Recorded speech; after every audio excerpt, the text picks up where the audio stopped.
Hey everybody, Steve Nixon again with PianoLessonsOnline.com. Thank you very much for joining me here today. Okay, in today's lesson I'm going to teach you guys how to play a really classic country piano riff.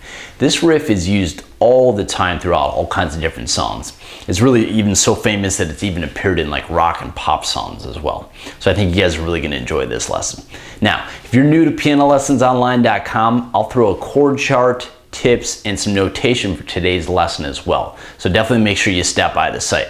And if you're watching on YouTube, the URL for viewing that will be right below this video. All right, let's step over the piano and get started learning. Thanks. Okay, so here's our country piano riff. I'm gonna play just a few bars of it, keep it real simple so you guys get a basic idea of how it sounds.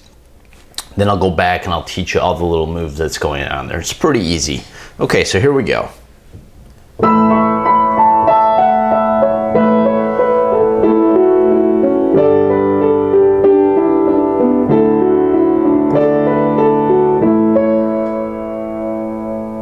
One more time.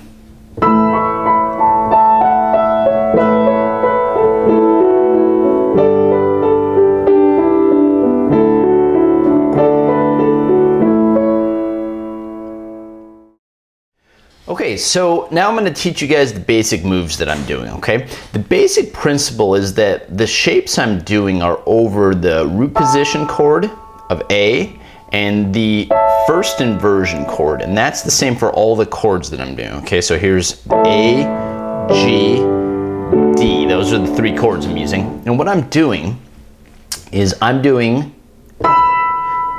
B and E, okay? So this is the 2 and the 5th.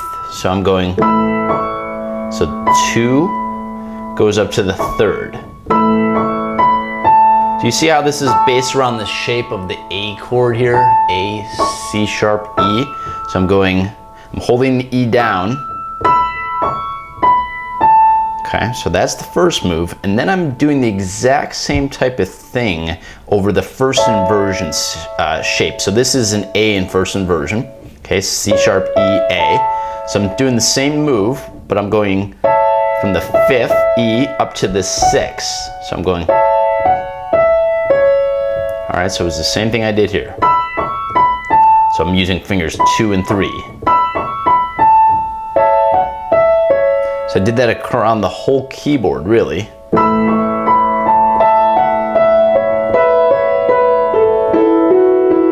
So I did that in this octave, and then I did the same thing down an octave here. All right, now, over the G chord, I'm actually doing the same thing, okay? So I'm starting with the G chord, and here's G in first inversion. So I'm doing the 2, so A and D, and then B, A, G. So it's the same thing I was doing over the A. We're doing over the G now. So 2, 3, 2, 1. And these are all 16th notes, by the way. So 1 E and 2 E and 3 E and 4 E and okay, now back to the G. Still 16th notes, and then I move to the first inversion G. So okay, so D E D B 5th, 6th, 5th, B, and I'm keeping that top note down. Okay, so I'm going. See how this top note stays down? Then I go to the D chord. Okay, I'm on the D root position shape, and I'm doing the same thing I did on A and on G, going down the 2 to the 3 to the 2 to the 1. E, F sharp, E, D, and then I go up to the first inversion shape. So A with the D all the way down, B, A, F sharp, and then I just did a little, and these are just chord tones on the A chord. So this is E and C sharp. So this is, I guess you could think of this almost as a second inversion A chord.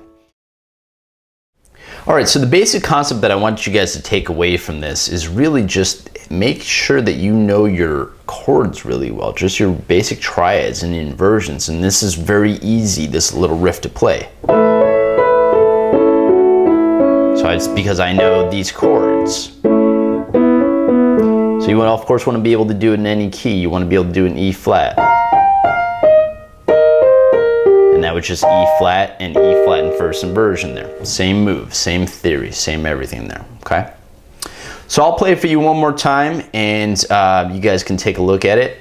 Practice this in many keys, throw it in a bunch of songs. I will be notating this, of course, and throwing this on PianoLessonsOnline.com and all kinds of extra tips, so make sure you stop by the site. Here we go.